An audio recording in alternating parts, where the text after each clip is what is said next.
Assalamu alaikum warahmatullahi wabarakatuh. Wa alaikum salam warahmatullahi wabarakatuh.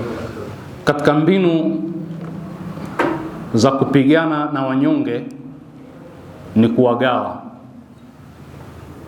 na ndio utaona kwamba kiasli wanyonge kwa idadi yao wana nguvu, lakini yule dhalim hutumia mbinu za kuwagawa kwa misingi yoyote ile ili ule umoja usipatikane.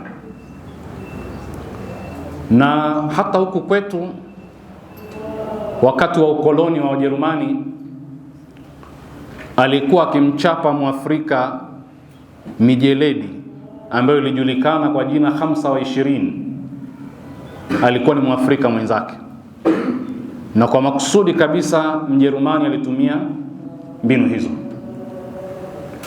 Kwa hivyo mshikamano na umoja baina ya wanyonge ni nguvu kubwa sana ya kupigana na dhalim. Ukitizama vita vinavyoendelea leo hii Mashariki ya Kati, utaona chanzo chake mpaka kufikia hapa ni pale wanyonge walipogawanywa kwa misingi ya mataifa yao, kwamba huyu ni Misri, huyu ni Msiria, huyu ni Lebanoni, huyu ni Mjordan, kwa misingi ya damu yao, huyu ni Mfursi, huyu ni Mwarabu, kwa misingi ya dini zao, Muislamu, Mkristo, Mdurzi, na ndani ya dini Muislamu Mshia, Muislamu Msuni. Hii mbinu imetumika sana na hasa na Mazayuni. Mtaona hivi karibuni katika mbinu iliyotumika ni kupiga kampuni, kiwanda kikubwa cha gesi na mambo ya mafuta ghafi cha Saudia kinachojulikana kwa jina la Aramco. Kampuni hii ina umri mrefu sana, imeasisiwa tangu mwaka 1929 hadi na 33, karne iliyopita. Maanake ni umri karibu miaka 100. Hivi karibuni kiwanda kile kimepigwa, lakini walipodadisi wakagundua kwamba wahusika wala si Wairani, na Wairani wenyewe wamesema sisi hatuhusiki, lakini baadaye pakagundulika kwamba ni Mazayuni, ni Mayahudi ndio wamekwenda wakakiripua. Lakini lengo ni nini? Ni kuwaambia Wasaudia, tizameni, adui yenu huyo anakuja na haribu uchumi wenu. Na hii ndio kampuni kubwa kuliko zote ya mambo ya petroli na gesi na mafuta ghafi kwa ujumla. Imeasisiwa baina wa Marekani na wa Saudia. Hatimaye wa Saudia wakaja kuimiliki wao wenyewe, wakauza zile hisa. Aramco ni kampuni kubwa sana, kiasi Msaudia aliajiriwa katika Aramco ni mtu tajiri kutokana na malipo anayolipwa. Sasa, na kabla ya vita hivi na vile vya siku 12 vilivyopita, Mwarabu alifundishwa kwa muda mrefu sana kwamba adui yako ambaye ni tishio kubwa katika eneo hili ni Mfurusi, ni Mwirani, na wala sio Mzayuni. Mpaka ikafikia sasa katika ndimi za viongozi wa Kiarabu wanazungumzia tishio la Irani kwa nchi za Kiarabu. Kwa hivyo hii ni mbinu mbaya sana ambayo imetumika na inaendelea kutumika. Kwa mfano, leo hii ukiuliza swali kwamba ni kwa nini Irani imevamiwa, kuna majibu kadhaa, lakini miongoni mwa majibu hayo ni kwamba Irani inafadhili vikundi vya kigaidi. Ni moja katika sababu zilizotajwa na rais wa Marekani. Lakini vikundi vyenyewe vya kigaidi vipi? Ni Hizbullah, ni Hamasi, ni Mahuthi kule Yemen. Hivyo ndio vikundi vya kigaidi. Na mara nyingi duniani huku kwetu anayeamua kikundi cha kigaidi ni nani? Marekani ndo anasema hichi cha kigaidi, anakitia katika orodha yake, sio? Yeye ndo anayeamua, sio? Sasa haya makundi ya hawa watu watatu, kwa nini yameitwa kigaidi?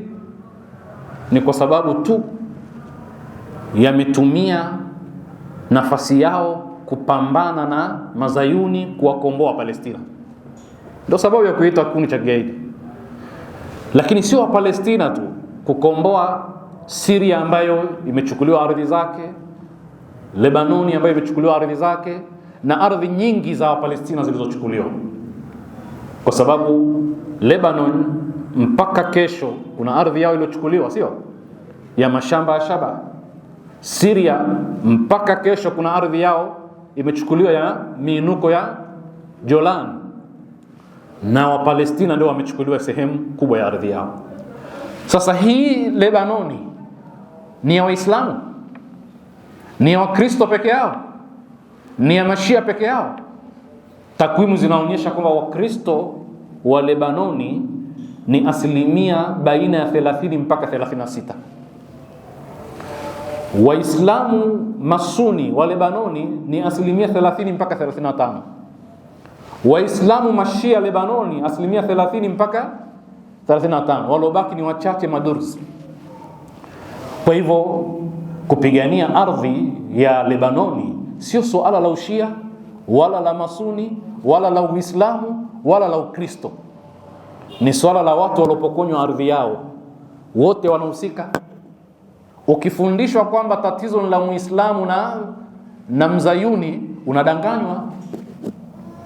Palestina yenyewe tunayoizungumzia asilimia 6 mpaka 7 ni Wakristo, Waarabu wa Kristo, na kuna vyama vyao vidogo vidogo vya kupigania ukombozi, na kuna makanisa kwa mujibu wa UNESCO ambayo yamevunjwa na Mazayuni, na wamo pale kwa muda mrefu kihistoria.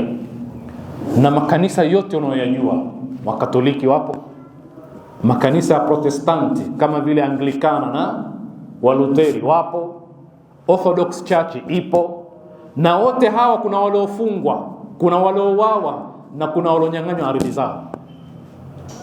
Sasa haya mapambano si mapambano ya dini fulani wala madhehebu fulani, sio?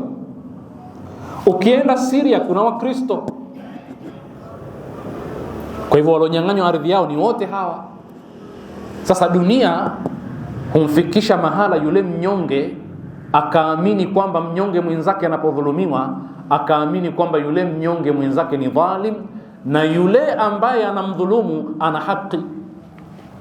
Kwa sababu hakuna maamuzi yoyote ya Baraza la Umoja wa Mataifa yaliyopitishwa juu ya uvamizi wa Iran, na hakuna anayesema, yani hakuna azimio lililopitishwa kwamba sasa tuivamie hapa ilipofikia tuivamie. Alafu jambo la mwisho linaloshangaza ni sisi wa Afrika ambao jana tulipokuwa tukipigania uhuru na ukombozi, kaskazini mwa Afrika, magharibi mwa Afrika, Afrika ya kati na Afrika mashariki na kusini mwa Afrika, sote tuliungana.